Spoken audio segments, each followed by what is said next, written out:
Selamat malam juga, Nadia. Selamat malam. Terima kasih ya sudah bergabung. Semoga bisa enjoy live pada malam hari ini.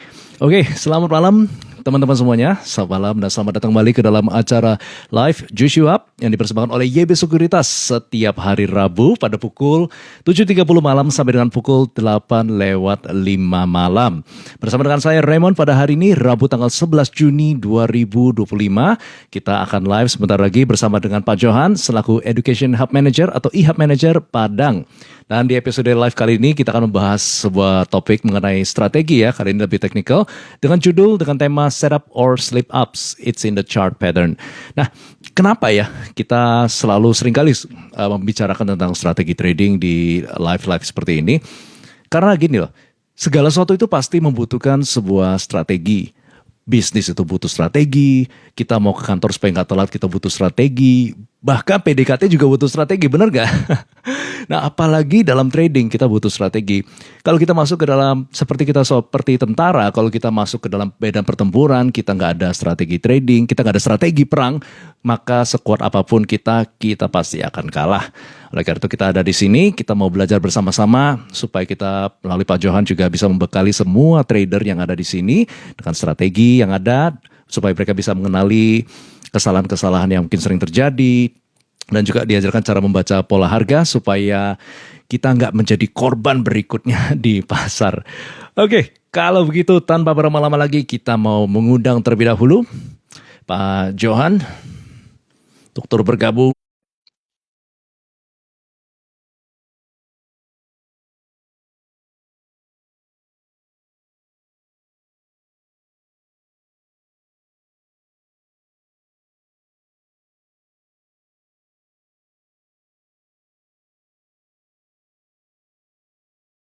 Coba saya panggil sekali lagi ya. Pak Johan, bisa bergabung bersama-sama?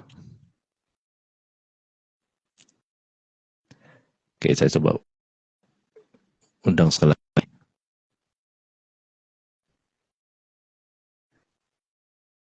Oke, saya invite sekali lagi ya Pak Johan ya. Memang kadang-kadang butuh effort ini ya untuk sesuatu yang baik. Oke. Selamat malam Pak Johan. Malam Pak Raymond. Oke, gimana kabarnya Pak? Baik. Baik ya, sehat terus ya Pak ya? Sehat. Oke.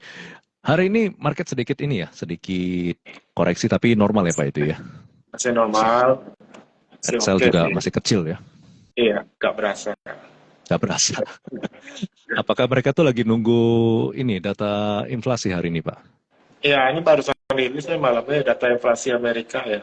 Oke. Ini ya masih 0,1 yang monthnya sama 2,4 year on year. Masih naik dikit ya. Kalau year on year-nya masih naik dikit, dari prediksi ya. Kalau dari inflasi monthnya turun malah ya. Kalau month of month Oke. Iya. Itu sesuai ini Pak, konsensus Pak? Konsensusnya kemarin prediksi 0,2, jadi ini 0,1. Oh, bagus dong. Iya, kalau yang year on year-nya 2,5 konsensus, hasilnya 2,4. Oke. Jadi semakin besar ya kemungkinan untuk The Fed bisa menurunkan suku bunga Pak ya? Iya, betul. Oke, Pak John, kita langsung aja ke tema pada malam hari ini, yaitu setup or slip ups, it's in the chart pattern. Nah, ini kan salah satu strategi ya dalam trading itu. Kalau secara umum Pak Johan, strategi trading itu sebenarnya meliputi apa aja sih Pak? Iya, biasanya strategi itu yang mau kita tahu ya, ada beberapa ya. Nah, yang pertama misalnya kayak ada strategi buy on weakness, ada strategi buy on breakout, kemudian ada lagi yang menggunakan pandemologi, kemudian ada lagi yang menggunakan bid offer ya, trading. Ya, jadi itu banyak strategi-strategi yang digunakan di market ya.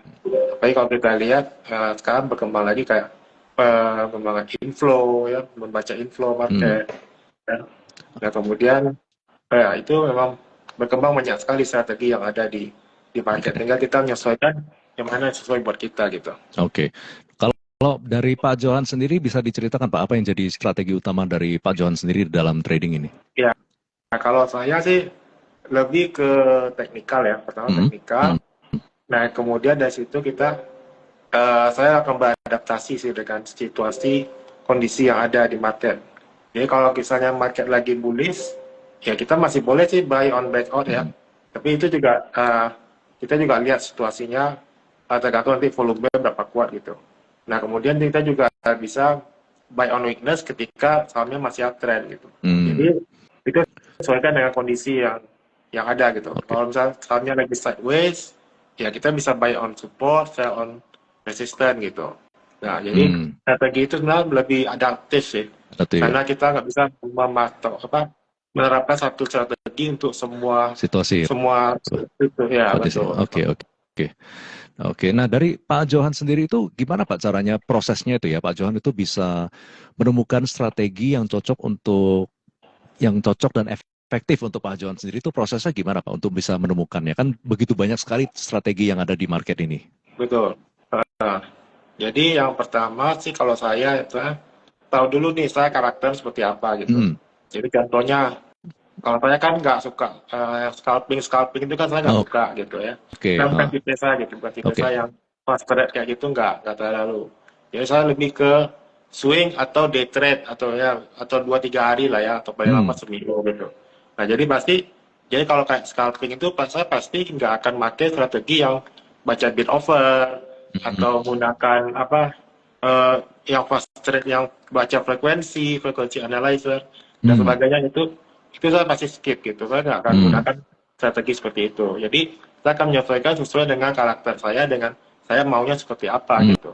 Nah, Hmm. baru Oke. kemudian saya cari indikator apa yang sesuai. Ya, apakah yang nah itu pasti dalam proses itu pasti ada trial dan error ya. Jadi selama Oke. itu pasti akan mencari, oh ini mungkin cocok, oh ternyata ini nggak cocok gitu. Yang pakai pola ini bagus, ternyata ini juga nggak sesuai. Jadi dalam proses itu ya lebih banyak trial dan error sih kalau saya gitu. Oke.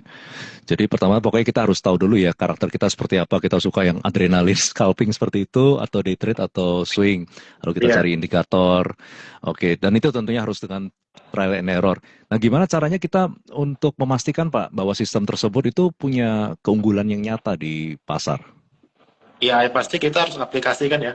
Jadi setelah Mm-mm. kita coba, ya kita lihat aplikasikan, nah itu kan kita bisa backtest ya. Kita bisa lihat ke belakang, kita Mm. gunakan, oh kalau kita bisa gunakan indikator ini atau kita gunakan pola ini, nah seberapa sering sih ini bakal winning rate-nya bakal bagus gitu. Mm. Nah emang tidak ada satupun ya indikator ataupun strategi yang 100% sempurna ya. Itu Mm. pasti ada probabilitasnya. Nah jadi selama winning rate kita masih di atas 60%, 70% sih sebenarnya itu udah layak sih, udah oke sih menurut saya. Oke. Jadi yang faktor yang Pak Johan itu paling perhatikan untuk mengukur seberapa efektifnya sistem itu, kira-kira apa yang diperhatikan oleh Pak Johan? Gimana Pak? Faktor yang paling penting yang Pak Johan perhatikan dalam menguji strategi yang Pak Johan punya itu, apa ya? Apa yang Pak Johan perhatikan untuk memastikan kalau oke, strategi yang saya miliki ini cocok buat saya dan memang efektif buat saya gitu. Apa yang dilihatnya tuh? Iya pasti saya lihat winning rate saya ya. Winning rate Winning rate saya, ya? Oke. jadi berapa persen saya udah dalam 1 minggu misalnya, dalam beberapa kali trade, nah itu kan pasti kita akan evaluasi ya. Misalnya minggu ini berapa banyak yang kita cuan, yang kita cut loss berapa banyak gitu. Nah Hmm. itu kita pasti akan evaluasi. Ternyata, oh ini ternyata ini cocok menggunakan pola seperti ini, kita Hmm. gunakan strategi yang seperti ini. Nah Hmm. itu pasti bakal ada kita bakal evaluasi sih. Jadi sebenarnya semua itu tergantung dari evaluasi kita. Jadi Oke. kalau kita udah benar, kita udah lihat ke belakang dan kita bakal cek, oh ternyata ini nggak cocok, atau ini ada kesalahan, Hmm. kenapa gitu. Dan itu semua Oke. bakal terus evaluasi. Oke. Ini dari Hey Ocean ini, selamat malam Pak, selamat malam juga Pak. Malam. Bertanya strategi dan indikator terbaik untuk karakter orang yang anti cut loss Pak katanya. Ya, sebenarnya agak susah ya, karena sebenarnya cut loss itu satu hal yang Hmm. mesti ya. Karena kita nggak mungkin, kita nggak mungkin benar terus loss itu fase 1 ya. Tapi kalau kita masih ngotot ya, nah berarti kita pasti akan bebannya akan bakal dalam kalau kita loss gitu. Nah, cuma kalau pengen diminimalisir ya, kalau pengen minimalisir, pengen lossnya dikit atau mungkin benar-benar aman ya, berarti pasti cari saham yang fundamentalnya bagus dulu. Berarti ini kalau yang kayak Eosin ini berarti sebenarnya lebih cocok buat invest strateginya. Jadi benar-benar saham yang benar-benar safe, yang benar-benar trennya uptrend gitu. Nah, jadi kita lihat dulu. Ya, kemudian kita gunakan misalnya MA 200 lah misalnya gitu ya. Jadi kan itu untuk long term ya. Nah, ini kita gunakan MA 200. Nah, kita lihat selagi dia masih di atas MA 200, ya kita bisa hold gitu ya. Gitu. Nah, jadi itu sih strateginya gitu. Tapi memang nggak ada sih yang salah satu waktu yang kita mesti anti cut loss, nggak ada itu kita kalau kita salah kita emang mesti cut loss, nggak bisa nggak gitu. Apakah itu kecuali untuk long term investing gitu Pak? Iya, itu mungkin long term investing kita mungkin strategi mungkin bakal AVG gitu. Nah, itu kan kita bisa lihat. Betul. Nah, thank you, Ocean pertanyaannya. Nah, Pak, di dalam pengalaman Pak Johan ya selama trading kan sudah bertahun belasan puluhan tahun ya Pak ya. Nah, apa yang menurut Pak Johan kesalahan yang paling sering yang dilakukan oleh trader, ya, terutama untuk trader pemula gitu ya? Iya, dari kita bahas soal strategi ya, biasanya trader pemula itu pasti akan sibuk mencari strategi terbaik ya, mencari yang istilahnya holy grail ya. Jadi mencari akan indikator yang 100% perfect, yang nggak ada salahnya, nggak ada lossnya. Jadi bakal terus mencari. Nah, padahal kalau kita terus mencari itu sebenarnya nggak bakal ada habis-habisnya dan kita nggak akan pernah ketemu yang perfect itu seperti apa gitu. Nah, akibatnya nanti di chart kita itu akan penuh dengan berbagai indikator, bisa 5-6 yang paling menumpuk yang bakal bikin ribet sendiri, kita bakal rumit sendiri gitu. Kita akan butuh indikator A bilang buy, indikator B bilang mungkin sell gitu, atau C bilang tunggu dulu gitu. Akhirnya kita bingung mau ikutin yang mana gitu. Karena kadang-kadang indikator ada yang lagging, ada yang laggard, ada yang leading gitu ya. Nah, itu biasa sering dilakukan oleh pemula gitu. Kemudian kedua mungkin adalah tidak sabaran ya. Pemula kalian sering nggak sabar, jadi sehingga ketika mungkin polanya belum terbentuk, mungkin dia udah duluan nggak pengen ngambil, atau dia udah mulai mengawang-awang istilah gitu, menggambar sesuatu yang belum kelihatan gitu. Nah, itu nggak mungkin ada salah dalam mengidentifikasi pola gitu. Itu sih. Jadi make it simple ya Pak ya. Kalau dari Pak Johan sendiri, indikator di chart itu ada berapa indikator Pak? Saya pakai yang nempel di chart itu cuma 2 ya, yang nempel di chart ya. Kemudian di bawahnya lagi itu paling cuma pakai satu ya.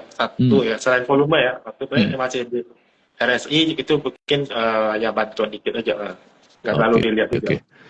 Jadi sederhana ya Pak, nggak terlalu ribet ya Pak ya? Iya. Ini dari backpacker trader bertanya gini, gimana nih Pak caranya bisa nahan nggak taking profit? Kalau nahan loss bisa banget, nahan TP kebelet pengen cuan, akhirnya nyesel karena besoknya naik lagi. Kayaknya ini juga sering terjadi ya pada trader ya Pak ya? Iya, ini penyakit semua trader seperti ini gitu. Jadi lihat cuan dikit nggak tahan, tapi kalau nahan loss lama-lama itu nahan gitu. Itu memang penyakit semua trader, karena emang sifatnya manusia itu kan itu ya, menghindari pain ya. Jadi mengambil kesenangan dan menghindari pain gitu. Nah, itu memang sifat dasar psikologis manusia gitu. Jadi kalau untuk menghindari itu kita harus setting target gitu. Setting target, tentukan dulu TP-nya di berapa, SL-nya di berapa gitu. Ya kita harus disiplin sih. Itu disiplin sih. Iya, disiplin ya. Itu yang kadang-kadang susah ya Pak ya. Oke. Dari Pak Peter, selamat malam Pak Raymond dan Pak Johan. Selamat malam juga Pak Peter. Terima kasih sudah bergabung. Ya. Nah Pak, pada hari Sabtu ini Pak ya, Pak Johan sendiri tanggal 14 Juni ada kelas saham eksklusif ya Pak ya. Judulnya Pattern On, Drama Off pada pukul 10 pagi. Bisa di-spill sedikit nggak Pak? Nanti akan apa sih yang mau Pak Johan bawa di kelas nanti hari tanggal 14 ini Pak? Iya. Nah, jadi hari Sabtu nanti saya akan membawakan kelas ya, di mana ya kita akan berusaha menyederhanakan trading setup ya. Jadi mungkin selama ini para investor, para trader berpikir, wah ini mesti nyari yang sempurna, mesti nyari yang ribet-ribet gitu. Padahal trading itu nggak perlu ribet. Cukup dengan indikator yang sederhana, kita melihat pola-pola ya.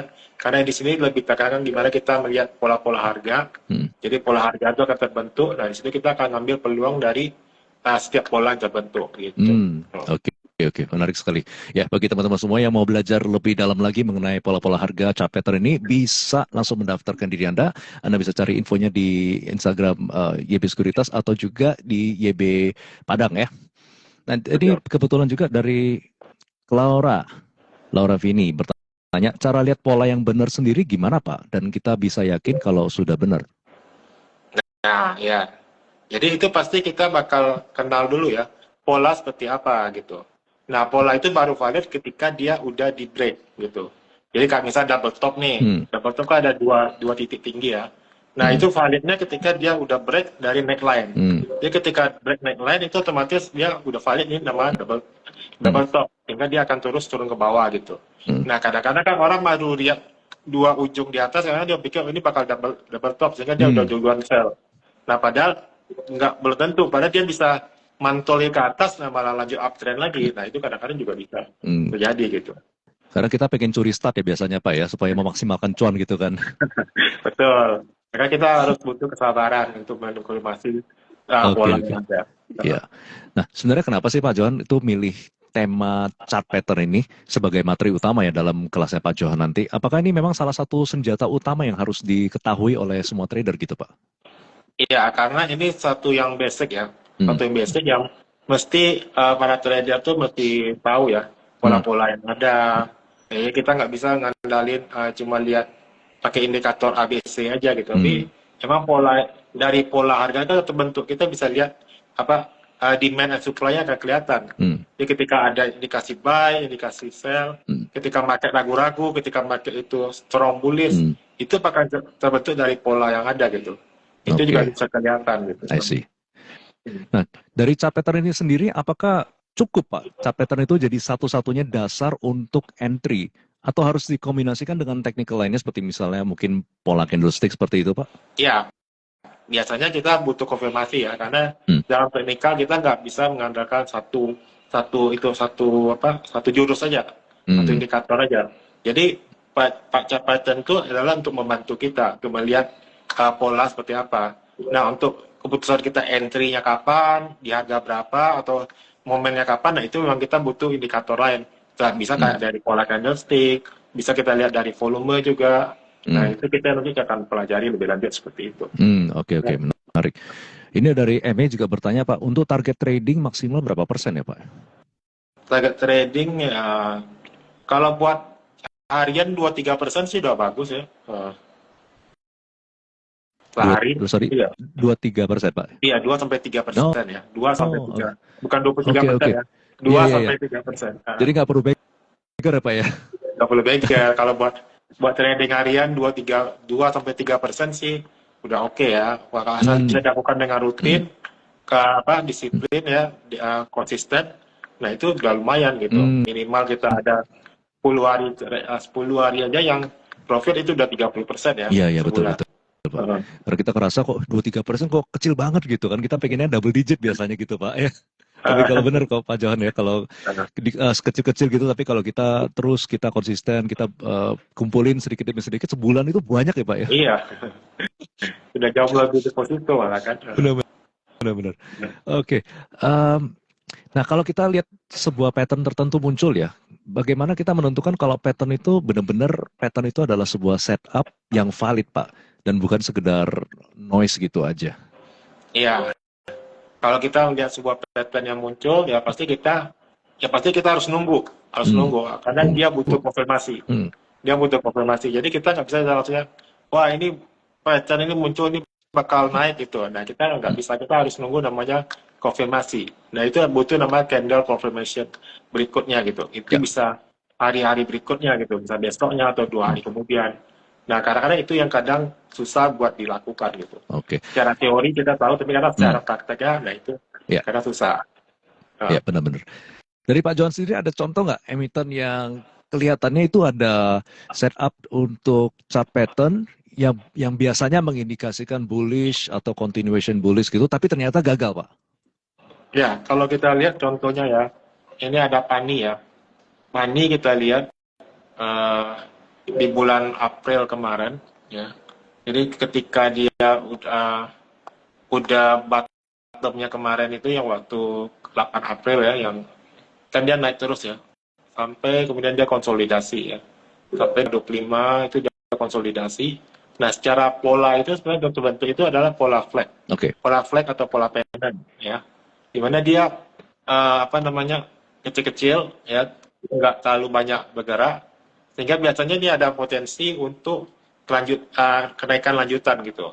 Nah, ternyata dia memang sempat naik sebentar ya, satu hari, tapi besoknya dia balik turun lagi, sehingga ini boleh dikatakan false ya. Dan sejak hari itu dia terus turun, bahkan dia udah break pola itu. Jadi secara pattern tuh pola gambar itu udah rusak gitu. Oke.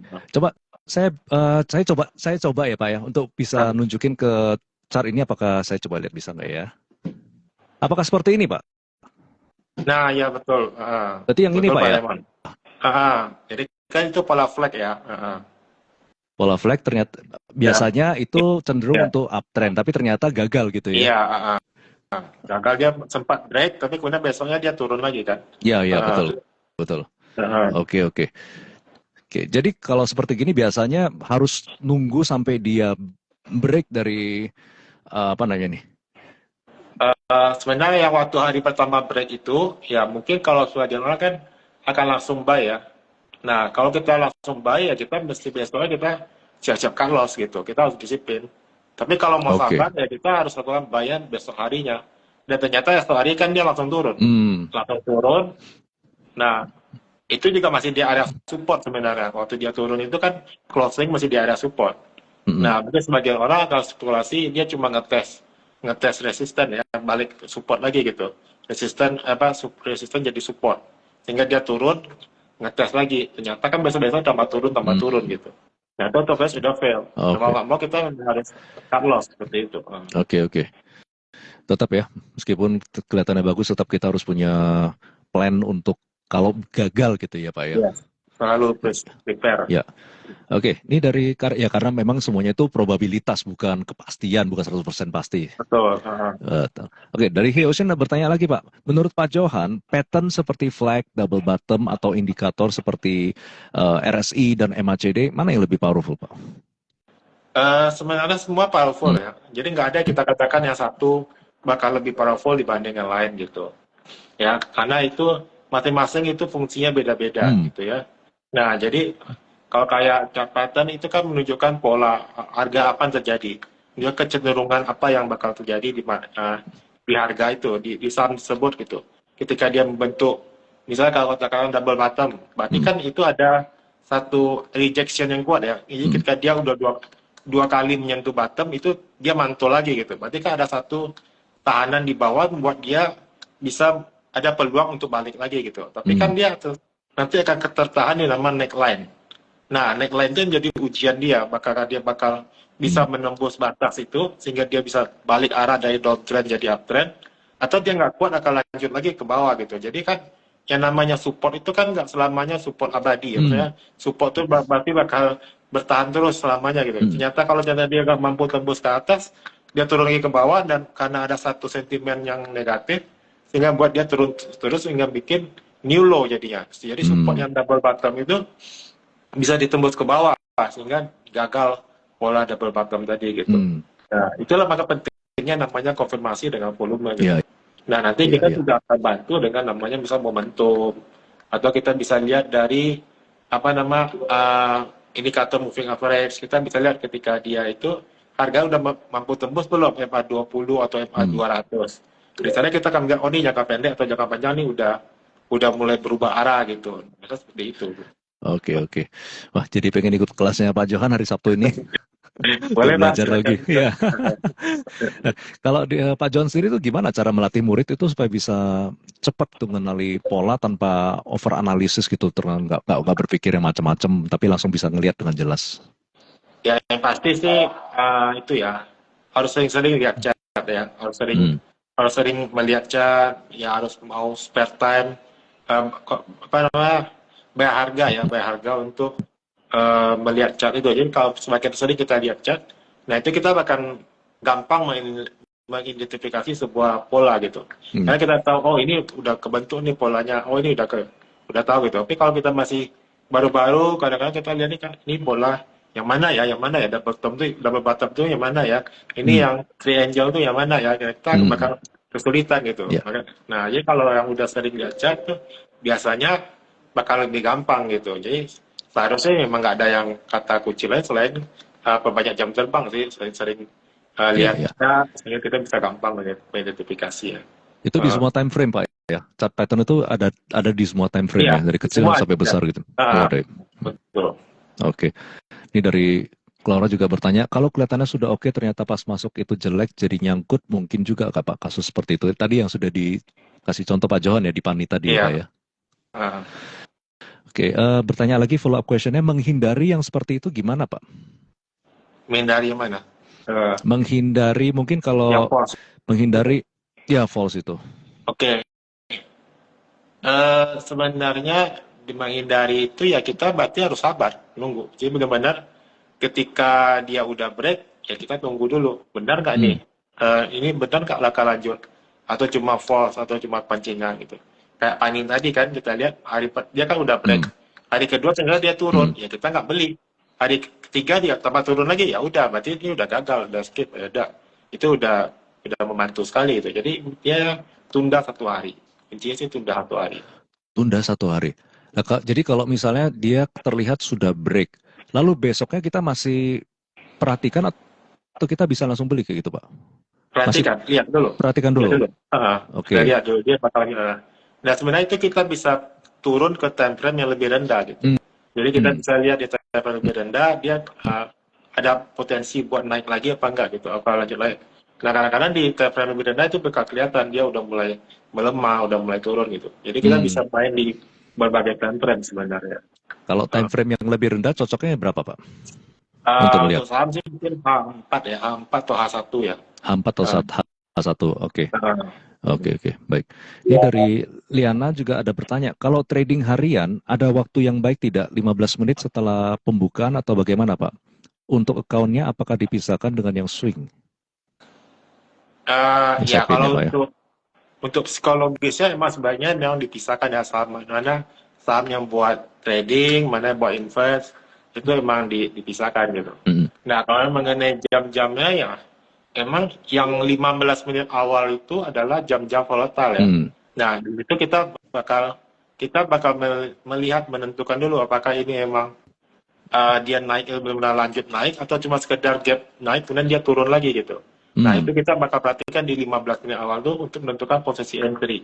Biasa sih saya seperti itu, 5 menit, 10 menit, sampai 15 menit lah, itu bakal ditentukan bahwa ini bakal lanjut, beneran nggak nih naiknya gitu, atau apa enggak gitu. Jadi kita bakal 15 menit pertama itu sangat menentukan sih gitu. Jadi itu kemudian baru kita jam-jam 10-an, nah itu biasanya dia bakal ada koreksi. Jadi kalau misalnya kita miss di kloter pertama, istilahnya kita miss kloter pertama, ya biasanya masih ada kloter kedua, kita nunggu di jam-jam segitu. Gitu. Oke. Terus untuk ini yang trader harian, waktu yang terbaik apa time frame Mbak? Apakah time frame maksudnya? Maksudnya? Kalau trading harian ada waktu yang baik tidak? Iya itu dari 15 menit pertama.